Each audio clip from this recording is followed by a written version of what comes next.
بسم اللہ الرحمن الرحیم انفو لیب میں خوش آمدید۔ آج کا پہلا مسئلہ ہے جنابت کا غسل کرنے سے پہلے حیض آ جائے تو کیا حکم ہے؟ یعنی عورت جنبی ہو گئی اور ابھی اس نے جنابت کا غسل نہیں کیا تھا کہ اس کو حیض آ گیا، تو اب کیا کرے؟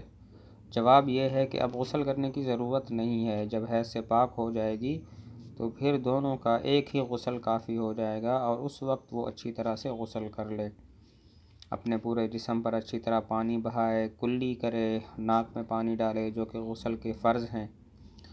ناک میں پانی ڈالنا تھوڑا سا مبالغے کے ساتھ، یعنی تھوڑا سا اوپر کر کے ناک میں پانی ڈالنا، اور کلی کرنا اچھی طریقے سے، غرارے جس کو کہتے ہیں، غرارے کے طرح کا کلی کرے اور پورے جسم پر پانی بہائے، تو وہ غسل سے اور جنابت سے اور حیض سے جو ہے وہ مکمل طور پر پاک ہو جائے گی۔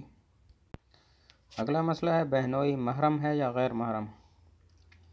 جواب یہ ہے کہ بہنوئی جو ہے وہ غیر محرم ہے، ٹھیک ہے، اس سے پردہ کرنا ضروری ہے۔ یہ نہ سمجھا جائے کہ وہ تو ایک گھر کا فرد ہے، وہ تو ایک رشتہ دار ہے، لہذا اس سے پردہ کرنے کی کیا ضرورت ہے، بلکہ اس سے پردہ کرنا اتنا ہی ضروری ہے جتنا کہ عام مردوں سے پردہ ضروری ہوتا ہے۔ اس کے ساتھ اختلاط اور اس کے ساتھ بے حجابانہ بات چیت، بے تکلف گفتگو، یہ سب کی سب حرام کاموں میں داخل ہیں۔ اگلا مسئلہ ہے کہ شادی کے لیے کیا وظیفہ ہے؟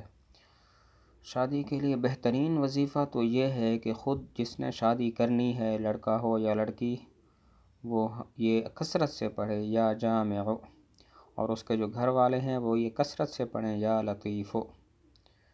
شادی جس نے کرنی ہے وہ زیادہ سے زیادہ یا جامع پڑھے، اور اس کے گھر والے یا لطیف زیادہ سے زیادہ پڑھیں، ورد کرتے رہیں، انشاءاللہ بہت اچھا رشتہ ملے گا۔ اگلا سوال ہے طواف زیارت کے وقت اگر حیض آ جائے تو طواف زیارت اور سعی کے بارے میں کیا حکم ہے؟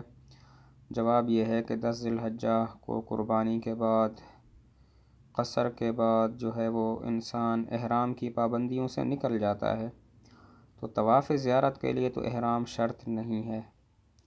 اب حیض کے ختم ہونے کا انتظار کریں، اور احرام کے ویسے بھی پابندی ختم ہو چکی ہے، تو اب اطمینان سے آپ انتظار کریں، اور طواف زیارت پھر اطمینان سے آپ طواف زیارت پھر بعد میں کر لیں۔